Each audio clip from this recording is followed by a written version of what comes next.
आज फेरि अर्को घटना घट्यो हजुर। लास्टमा सुन्नु होला।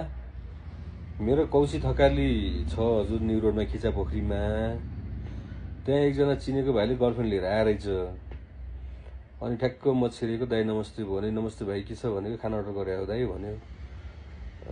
खाना के खाना मगाऊ भने मटन खाना मगाएको छु मैले भने।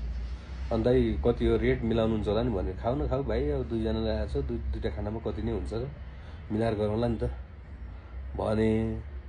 त्यसपछि म उता पल्लो सोफामा गएर बसेँ। अनि त्यो भाइले मजाले खायो थपी खायो। 3 चोटि घिउ थप्यो 3 चोटि भात थप्यो। अनि गएर एक्स्ट्रा मासु पनि थप्यो। झ्याम खायो। अनि अब त केटाले थप्दैन होला भनेर के कस्तो लाग्यो भाइ खाना कस्तो लाग्यो भनेर सोधेको। दाइ खाना त बवाल रहेछ। लास्टको गाँस भन्दा पछाडिको चाहिँ साह्रै नमिठो लाग्यो भने। अनि के भने यसले भनेर यसो सोचेँ मैले।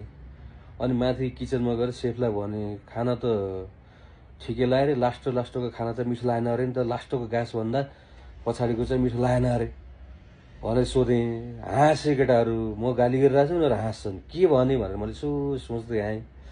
ए लास्टको घाँस घाँटी अन्जरी खाएछ। अनि त्यहाँबाट जाने ठाउँै छैन त्यही भएर पो नमिठो भएको रहेछ भनेर बुझेँ। अनि काउन्टरमा आएको बिल तिर्न लगाइरहेको रहेछ। दाइ मिलाइदिनु भने कति हो दुईटा खानाको दाइ भन्यो। मैले भने 1250 हो भाइ दुईटा खानाको त्यहाँ मिलाएर 1000 रुपियाँ देऊ न भने। दा कहाँ हुन्छ दाइ मिलाउनु न अझै मिलाउनु भन्छ।